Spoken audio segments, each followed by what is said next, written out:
Oaxaca es el estado con mayor biodiversidad de México y precisamente por esta razón tenemos las manifestaciones de arte más diversas. La naturaleza es el principio de cada textil, de cada talla en madera, de cada bordado, de cada mole y de cada destilado. En los endemismos comienzan los trazos que se transforman en obras de arte de 2 y 3 dimensiones. En ellos, este museo encuentra su significación al modificar su nombre al de Arte Contemporáneo y de las Culturas de Oaxaca. Endemismo siempre. Luis, gracias por el museo.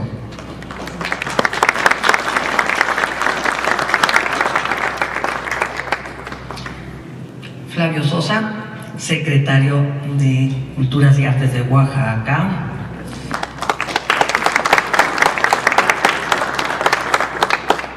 Efervescente servidor público que ha llenado de todo tipo de escenarios con actividades como nunca.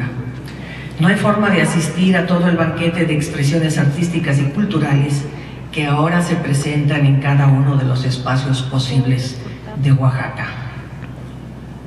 Hoy presentamos un libro que comienza con la atinada selección de un diseñador esquivo, vieja escuela, que se toma su tiempo, sin embargo, con un gusto exquisito y una sensibilidad que nos hace desear más.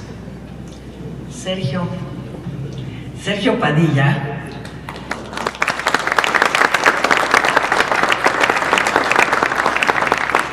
excede mis expectativas a pesar de poner a prueba la paciencia del grupo. Un libro de arte necesita fotografía de excelencia, donde se ofrezca al público una apreciación lo más apegada a la realidad posible. El fotógrafo no puede opinar o controlar los colores, las texturas o la luminosidad de cada pintura, por lo que saca de su chistera cada uno de los trucos que la experiencia le ha obsequiado para entregarnos fotos fieles, donde casi podemos palpar las obras de arte en vivo. Vittorio de Onofri obra este milagro en cada una de sus tomas para que el libro que ahora presentamos se califique como una joya. Vittorio está entre el público. Ahí, ese que no tiene nada en la cabeza. Más que ideas.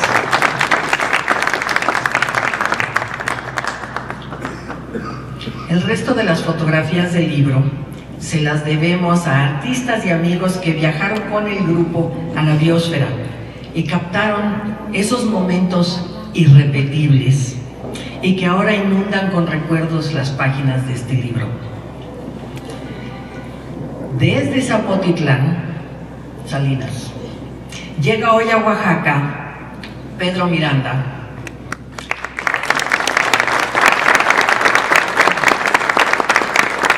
guía comunitario comprometido a fondo con su querido Jardín Botánico Elia Bravo Bolis, quien en incontables oportunidades nos ha llevado por los senderos de las cactáceas columnares y el resto de los endemismos del patrimonio de la humanidad. Él vive en el corazón de la reserva que late para todos desde hace millones de años. Gracias por venir, Pedro.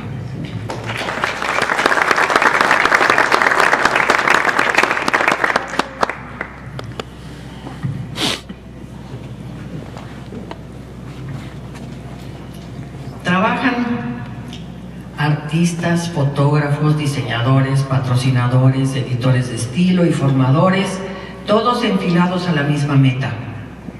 Esta meta se logra con una gran imprenta que se estresa con cada petición que hacemos y con cada duda que nos aclara y nos tranquiliza. Durante todo este año he escuchado a Faustino García repetir que no se va a detener hasta que quede perfecto. Le gusta el lema: si se puede bien, lo quiero mejor. Con él comulgamos al 100%.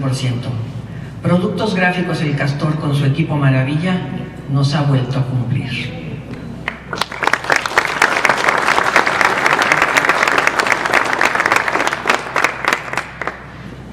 Toda esta aventura comenzó viajando con distintos grupos de artistas y fotógrafos a comunidades de lo que era originalmente área natural protegida.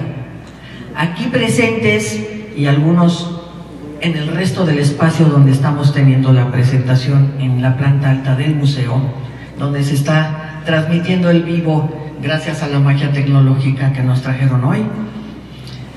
Los artistas: Abelardo López, Antonio Turok, Cecilia Salcedo, Cecilio Sánchez, Daniele Crepaldi, Eddie Martínez, Emiliano López Javier, Enrique Flores, Felipe Morales, Filemón Santiago, Guillermo Pons, Israel Nazario, Harold Moreno, Josefa García, Marcela Taguada, María Rosa Astorga, Raúl Herrera, Saúl Castro, Vicky Ragan y Virgilio Santaella.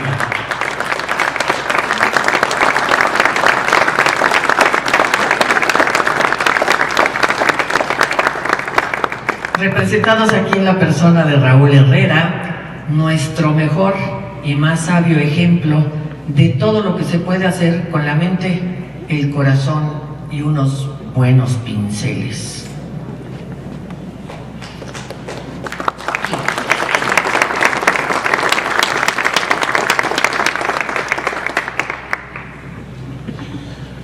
Y solo es un acordeón.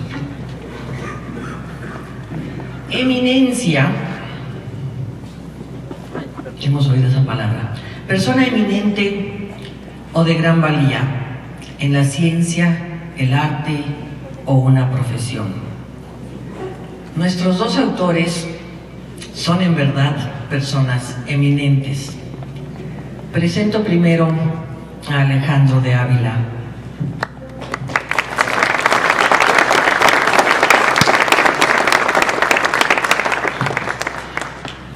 Breve semblanza. Las raíces de su familia se entretejen desde Oaxaca a San Luis Potosí y Finlandia. Nació y creció en la Ciudad de México. Obtuvo una licenciatura en Antropología y Psicología Fisiológica de la Universidad de Tulane en Nueva Orleans, seguida de una maestría en Psicobiología y después un doctorado en Antropología en la Universidad de California en Berkeley. ¡Bravo, Berkeley! Es investigador por México, fundador del Jardín, notes el nombre, Etnobiológico de Oaxaca, cuya creación propuso en 1993 por invitación del maestro Francisco Toledo. El jardín cuenta a la fecha con una colección de más de 7,000 plantas vivas que representan cerca de 1,000 especies nativas del estado, junto con un herbario, un banco de semillas y una biblioteca especializada. Una sección del terreno está dedicada a las fibras y colorantes textiles. El jardín protege además poblaciones residentes de diversas especies de animales e inicia ahora una colección de hongos nativos. Alejandro es también curador y asesor del Museo Textil de Oaxaca, donde ha reunido un acervo de poco más de 10,000 piezas procedentes de la misma entidad, así como de otras regiones de México, Guatemala y otros países del mundo. Actualmente colabora en la creación de un nuevo museo de proyección nacional en la Casa del Marqués del Apartado, justo frente al Templo Mayor. Su amor por las plantas y los pueblos originarios nació durante su niñez, cuando su familia vivía cerca del Chapultepec y de este Museo Nacional de Antropología que tenemos en México. Como adolescente, Alejandro se hizo aprendiz de un taller de mantelería artesanal en Oaxaca, donde se enseñó a trabajar en el telar con paciencia e imaginación. Te cedo el micrófono para tu presentación, por favor.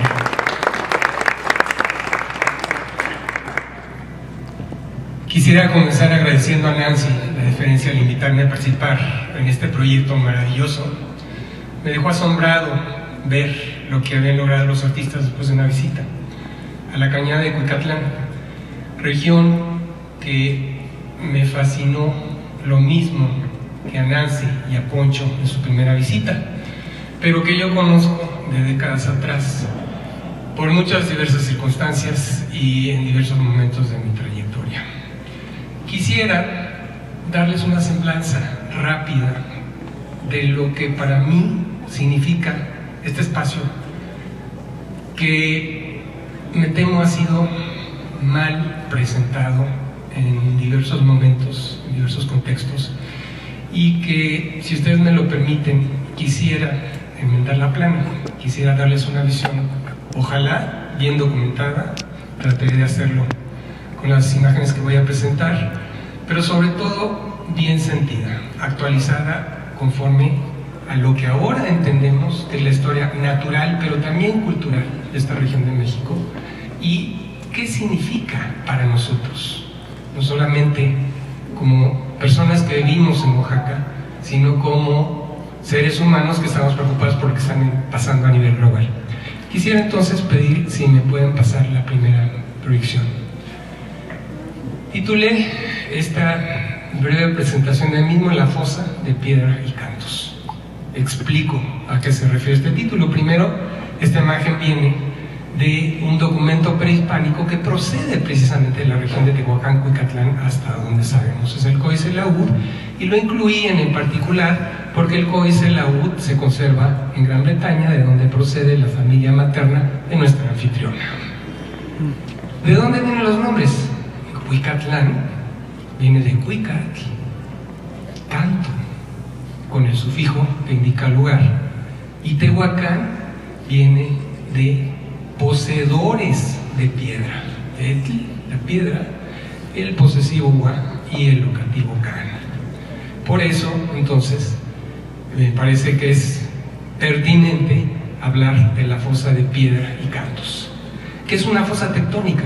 Una fosa tectónica tiene una historia peculiar, donde dos fallas paralelas se levantan, ocasionan que a los lados se levante el terreno y al centro se hunde, donde no hay esa fuerza que está ocasionando ese desplazamiento lateral.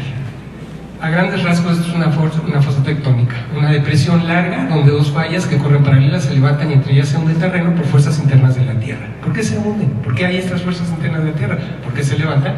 Por la tectónica de placas. Aquí lo vemos plasmado. Esta no es una recreación de inteligencia artificial, esto es real. Este es un lugar donde podemos ver físicamente cómo a los lados tenemos el levantamiento y cómo al centro tenemos el hundimiento. Y estamos en una región del planeta donde esto sucede mucho porque estamos en la confluencia de 5 placas tectónicas. Esto es algo que cuando nosotros fuimos a la universidad no sabíamos. Nosotros sabíamos de la placa norteamericana, la placa del Pacífico, la de Cocos y nada más. Ahora entendemos que también estamos por influencia de la placa del Caribe y una nueva placa de la cual no aprendimos, que ahora los geólogos mexicanos entienden que es parte de la complejidad de nuestro territorio, que es la placa de Rivera.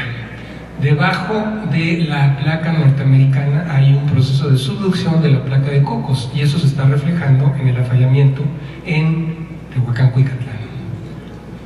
Y somos uno de solo 2 lugares con tanta complejidad geográfica y tectónica. Se da en México y se da en el occidente de Nueva Guinea y oriente de Indonesia. Son las únicas 2 regiones donde hay interacción de 4 o más placas. En esta gráfica todavía no se incorpora la placa de Rivera, pero los geólogos mexicanos dirían, pues el número 1 en términos de complejidad tectónica está precisamente en nuestro país. Y esto entonces lo estamos viendo reflejado en la geografía. Noten ustedes que tenemos desde el espacio una visión que nos muestra la complejidad del paisaje mexicano. Esta diversidad de colores que vemos desde la imagen de satélite no la vemos en otros territorios del planeta. Nos está indicando la ubicación territorial a medias entre la zona tropical y la zona árida del planeta, pero nos está indicando también la complejidad fisiográfica, las montañas, los plegamientos, y esos son resultado de la tectónica de placas, de la interacción entre estos fragmentos de la corteza terrestre. Y es importante mostrar que nuestro país se divide a grandes rasgos en 2 grandes zonas. Una zona árida hacia el norte, que está condicionada por la forma como circula el aire y la humedad. Tenemos una franja de zonas secas en la misma latitud, en ambos hemisferios, y eso explica por qué tenemos hacia el norte del país paisajes como este, en el desierto sonorense, mientras que al sur tenemos del lado donde hay mayor humedad bosques tropicales tan exuberantes como los vemos en la región amazónica. Esto entonces está reflejando la posición de nuestro país en el complejo geográfico, pero también la forma de circular el aire. ¿Por qué traigo esto a colación? Pues porque estamos viendo esto a escala menor en la cañada de Ecuicatlán y el valle de Tehuacán. Las montañas se alzan por efecto de este plegamiento, por esta interacción, esta tensión entre las placas tectónicas, y entonces tenemos un efecto que conocemos como la sombra de lluvia. El aire viene cargado de humedad del océano, del Golfo de México, se eleva. Al elevarse, el aire condensa la humedad. Es lo que pasa cuando pones una tapa fría a una olla de agua que está hirviendo, se le forman gotitas, es la condensación. Lo mismo pasa en las montañas. El aire cargado de humedad libera su humedad, llueve mucho, hay neblina, hay nubes del lado del océano, y ese aire, conforme avanza tierra adentro, es como si hubieras exprimido su humedad. Y eso es lo que pasa en la cañada de Ecuicatlán. Del lado interior de las montañas tenemos lo que se llama sombra de lluvia. La humedad ha sido atajada por las montañas. Lo vemos claramente cuando comparamos la Sierra Juárez, la parte húmeda hacia el Golfo de México, con la cañada de Ecuicatlán. Este es la misma latitud, la misma altitud. Debería de ser el mismo clima si no fuera porque las montañas han atajado la humedad. Eso está explicando entonces las condiciones peculiares de este espacio que ahora nos convoca a esta reunión, y tiene además como trasfondo una historia geológica muy peculiar, porque el sur de México, incluyendo esta región de la Cañada, fue por mucho tiempo una isla geográfica. ¿A qué me refiero? En el térmico, hace 225 millones de años, había una conexión entre Norte y Sudamérica, y a su vez América estaba conectada con Asia y con África y Europa. Teníamos un solo gran continente que llamamos Pangea, y ese gran continente comienza a fragmentarse. En el Triásico comenzamos a ver cómo se separa Norteamérica de Sudamérica, y comienza también la separación de Europa y África. Conforme avanza el tiempo, la separación se mantiene, y el sur de México sigue siendo una región tropical, porque estamos dentro de la franja de clima cálido del planeta, pero en aislamiento de Sudamérica. No hay conexión. La conexión es muy reciente, la conexión se da hace apenas unos cuantos millones de años, y por eso tenemos en México, como en ninguna otra región del planeta tan marcada, la confluencia de floras y faunas que tienen historias completamente distintas. Y esto lo vemos muy claramente cuando examinamos animales que están presentes en la cañada de Ecuicatlán, como los jaguares. Los jaguares todos los asociamos con el sur húmedo, con las selvas del Amazonas, pero en realidad representan un grupo del norte. Los felinos tienen su historia evolutiva en el hemisferio norte. Antes del puente centroamericano no había felinos en Sudamérica. Esta es migración norte a sur. Vemos el patrón inverso en el caso de los armadillos. Los armadillos tienen su historia evolutiva hacia el sur, migran hacia el norte con el puente centroamericano. Pero tenemos un tercer grupo, que es quizás el más interesante, es el grupo del endemismo más marcado. Un ejemplo de ello, las serpientes de cascabel. Las serpientes de cascabel son un grupo que tiene su historia evolutiva en México. Está relacionada su especiación, su diversificación, con el levantamiento de la Sierra Madre Occidental, y desde México se han desplazado hacia el sur y hacia el norte. Son orgullo mexicano. Han colonizado nuevos territorios. Entonces tenemos tres patrones en el caso de los animales muy claramente. En el caso de las plantas vemos lo mismo. Los pinos que encontramos en las montañas más altas alrededor de la cañada representan un grupo que tiene su historia evolutiva en el hemisferio norte. Las cactáceas no. Las cactáceas vienen del sur, y la cañada, no es la región más diversa de cactáceas. No lo es en México, no lo es en las Américas. Las cactáceas, como familia, tienen su origen en los Andes. Esto es muy interesante, nos relaciona claramente con la diversidad biológica de Sudamérica. Y hay un tercer grupo, así como lo vimos en el caso de las serpientes de cascabel, los magueyes. Los magueyes sí son netamente mexicanos. Este es el que debe estar en nuestra bandera, no el nopal. en el sentido de que su historia es netamente mexicana. Los magueyes son muy importantes desde ese punto de vista porque nos hablan de los procesos locales de evolución, pero también son muy importantes culturalmente, como todos disfrutamos cuando nos vamos a tomar una copita de mezcal, que esperamos que se sirva al final de esta presentación. En la cañada de Cuicatlán, lo que vemos no es una cápsula del tiempo, perdón, no es un ecosistema aislado, congelado a lo largo de millones de años. Esa es una visión falsa. Lo que vemos en la cañada de Cuicatlán es al contrario, una región que por su evolución geológica, por este levantamiento y hundimiento, procesos relativamente rápidos en términos geológicos, está propiciando tasas de evolución aceleradas en plantas, en animales, y quiero proponer también en cultura. Entonces, olvidémonos de esta noción de que estamos ante una forma de vida fósil. Eso no es lo que vemos en la obra que nos presentan artistas cuya obra vamos a apreciar esta noche. Lo que vemos es al revés, lo que vemos son grupos en rápida evolución. Quisiera compartirles algunos ejemplos.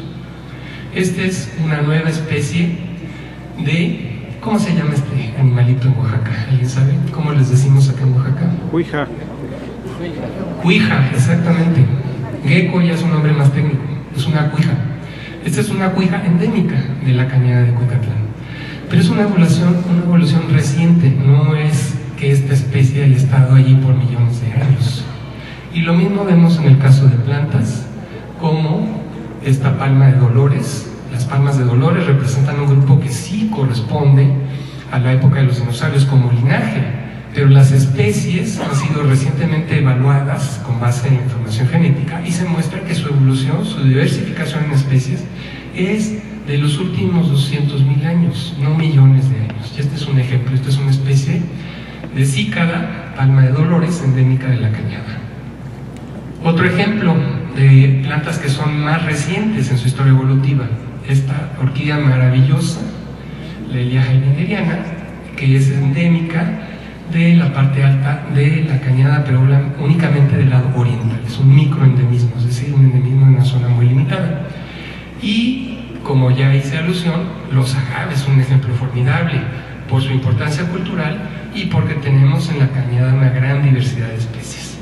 Pero de nuevo, esto no es resultado de millones y millones de años de evolución.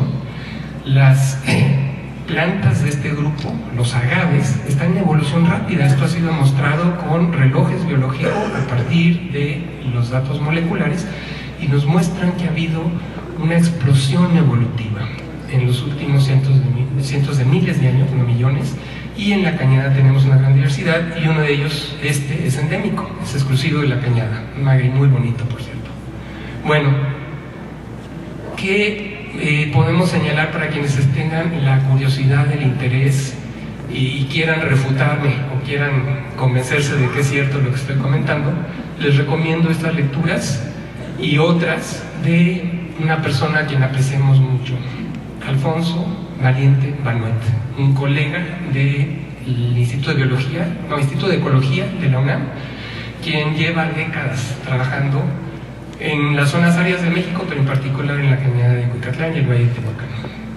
Invitamos entonces a quien tenga interés a profundizar en la lectura. Ahora, ¿qué tiene todo esto que ver con nuestra historia como gente que tenemos una larga historia familiar, algunos de nosotros en esta región de México? Pues en esta región tenemos gran diversidad cultural, como la podemos apreciar en esta imagen que nos muestra la diversidad de lenguas. Estas son las lenguas según una base de datos mundial que tú puedes consultar en línea, se llama el Etnologue, y lo que vemos es que la distribución de lenguas no es aleatoria, no está pareja, sino que hay áreas donde se concentran. Se concentra en Nueva Guinea, se concentra en el oriente de los Himalayas, se concentra en el occidente de África, y en las Américas estamos en la región de la mayor concentración de lenguas. No en Sudamérica, no en el Amazonas, no en Norteamérica tampoco. En la región del Istmo de Tehuantepec, Oaxaca, y las regiones vecinas es donde hay mayor diversidad de lenguas. Este esquema me parece particularmente elocuente porque aquí lo que nos hace el artista gráfico es, como si fuera un globo, inflar las zonas del planeta donde tienes más lenguas vivas. De nuevo aparece Nueva Guinea, el oriente de los Himalayas, el occidente de África, y en las Américas, aquí, donde estamos nosotros. Esta es la única región de las Américas donde la diversidad cultural, tal como se refleja en las lenguas, es comparable a estas zonas de África y de Asia. ¿Por qué? Bueno, antes de ver por qué, constatemos, me he marcado en rojo las lenguas y sus ramas que se hablan en la cañada de Cuicatlán y en el Valle de Tehuacán. Son las que están marcadas en rojas y todas estas pertenecen a la familia Otomangue. La familia Otomangue es una familia que deberíamos de conocer todos en México, que deberíamos de tener más familiaridad, saber más acerca de ella. ¿Por qué? Pues porque es la familia más diversificada, la que tiene el horizonte temporal más profundo. La lengua ancestral se hablaba hace miles de años, no estamos seguros de cuántos, pero sí sabemos que es más temprana esa lengua ancestral que la lengua ancestral de la familia maya, que la lengua ancestral de la familia Yotonagua, que otras familias representadas en esta región del planeta. La familia Otomangue es la más diversificada, según el etnólogo, a nivel continental. No hay ninguna otra afiliación lingüística tan diversa en las Américas como esta familia.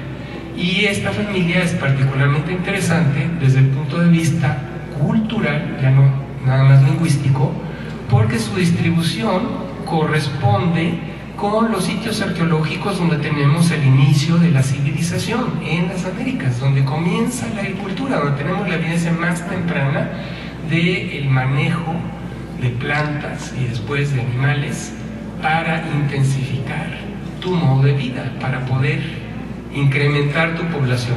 Esto lo muestro en esta gráfica, donde la línea roja nos muestra la distribución de las lenguas otomangues al momento de la invasión europea, y la línea quebrada nos muestra los sitios arqueológicos, la distribución de ellos, donde tenemos evidencia de comienzo de agricultura, el inicio de la domesticación. No está nada más en la cañada, no está nada más en el Valle de Tehuacán. El Valle de Tehuacán no es la cuna de la agricultura, también olvidemos esa vieja noción.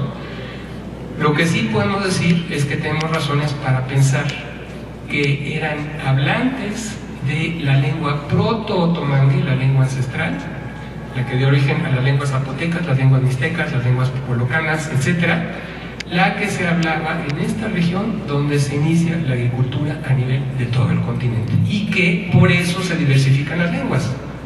A una historia de creciente dependencia de la agricultura lleva a que haya una mayor diversificación lingüística. No voy a entrar en esos detalles porque los aburriría yo ya demasiado, pero sí que nos quedamos con esta imagen de que las lenguas otomangues están relacionadas con el inicio de la agricultura. En Tehuacán, si ustedes visitan y llegan desde la autopista que los conduce desde Oaxaca, pues se van a encontrar con este monumento. A mí me sorprendió encontrarlo hace unos años. La primera vez que yo fui a Tehuacán no estaba, pero supe que lo edificó el Club Rotario.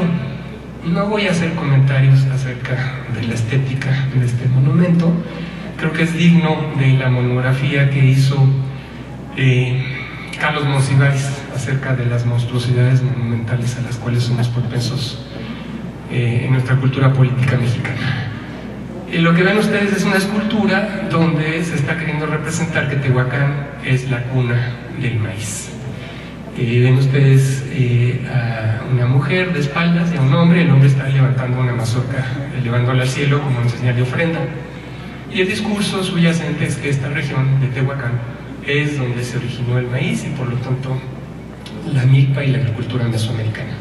Pues no es cierto. Tenemos evidencia más antigua acá en Oaxaca, son los restos más tempranos conocidos hasta ahora en México, de maíz, y esto es mucho más antiguo que lo de Tehuacán. Lo de Tehuacán fue reflechado con una nueva técnica y resultó que los arqueólogos originales habían exagerado la antigüedad. Entonces Tehuacán no es el origen, y no puede ser el origen porque los antepasados silvestres del maíz están nada más en la vertiente del Pacífico. Tehuacán drena hacia el Golfo de México. No hay antepasados silvestres del maíz en esa región. Entonces, eso queda descartado. Ahora sabemos que lo más temprano está acá. Esto es Yilanaquitz, donde yo tengo la esperanza, la ilusión. Nancy, ¿estás escuchando? Que la siguiente expedición con artistas sea más cercana. Creo que va a ser igualmente sorprendente descubrir esta región que tenemos a un paso, a solo 40 kilómetros, que es tan hermosa, me parece, como la Cañada. Y en este espacio es donde tenemos la evidencia más temprana de agricultura en las Américas. No maíz, pero semillas de calabaza. Bueno, para terminar dejemos que pase ahí.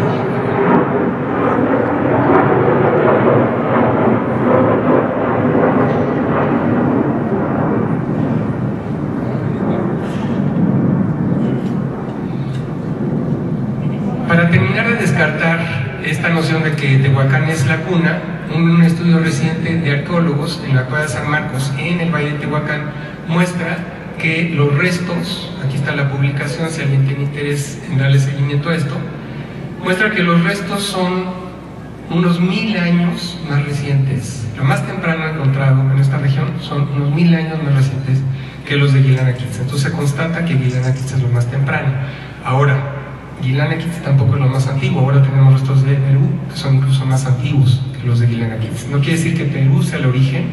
El origen tuvo que ser México, porque acá están los antepasados silvestres, pero el proceso debe de haber sucedido mucho en un horizonte más temprano de lo que nos habíamos imaginado. Chile. En el volumen ustedes van a leer que Tehuacán, Huicatlán es la cuna del Chile. Pues tampoco, perdón, pero no. Estos son los restos de Chile encontrados de nuevo en las cuevas secas de Tehuacán, y lo de Yilanaquitz es mucho más interesante, no solamente por su antigüedad, sino porque muestra un uso culturalmente más complejo. En Yilanaquitz ya se están usando chiles secos y chiles frescos al mismo tiempo, como los acostumbramos hoy día en la comida oaxaqueña. Lo que sí está muy bien documentado y es muy interesante es que en el Valle de Tehuacán, pero también en otras regiones del sur de México, podemos atestiguar el proceso de domesticación en curso, está en vivo. No es algo que sucedió hace miles de años, es algo que la gente sigue realizando, no conscientemente, no con un fin ulterior hacia sus nietos o a sus descendientes, pero sí por la importancia de propagar, de darle continuidad, de sembrar o de cortar un pedazo y de plantarlo en otro lado, de estas plantas que tienen las características deseables, ya sea de sabor, ya sea de ausencia o menos espinas, facilidad de manejo, por diversas razones. Y esto se ha estudiado muy bien en el caso de las catáceas, precisamente, las catáceas columnares, las pitayas, los chichipes y otras especies. Esto está en curso. Ahora, desde el punto de vista de lo que llamó la atención de quienes participaron en esta exposición y en este catálogo, a quienes ahora estamos honrando, hay espinas por todos lados. Hay espinas en las catáceas, hay espinas en los magueyes, hay espinas en los pochotes, hay pochotes de zonas secas como la Cañada, hay semillas en las frutas como las pitayas, pero las pitayas son grandes y jugosas. Pareciera una contradicción, tienen espinas pero son dulces y apetitosas, y no son las únicas frutas. Hay cuajinicuiles llenos de algodón dulce muy sabroso, hay aguacates, hay tecomates. Esto que se usa como recipiente también es comestible por dentro. ¿Por qué estas espinas y al mismo tiempo estos frutos suculentos? ¿Cómo nos explicamos esto? Aquí está, creo, algo que nuestras artistas y nuestras y nuestros artistas intuyeron. Las espinas están relacionadas con la hermosura.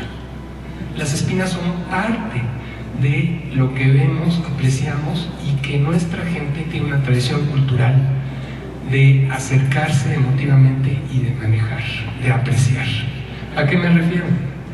Pues primero, que esto no es resultado de la selección humana, sino que esto trae una historia de mucho tiempo atrás, que nos reveló en primera instancia la persona que aparece aquí, un ecólogo norteamericano que nos hizo ver que lo que estamos viendo en las espinas, la necesidad de protegerse y al mismo tiempo en estos jugosos frutos dulces, es la huella de animales que ya no viven con nosotros. Estos se llaman gonfoterios, una palabra que le gusta mucho a Nancy.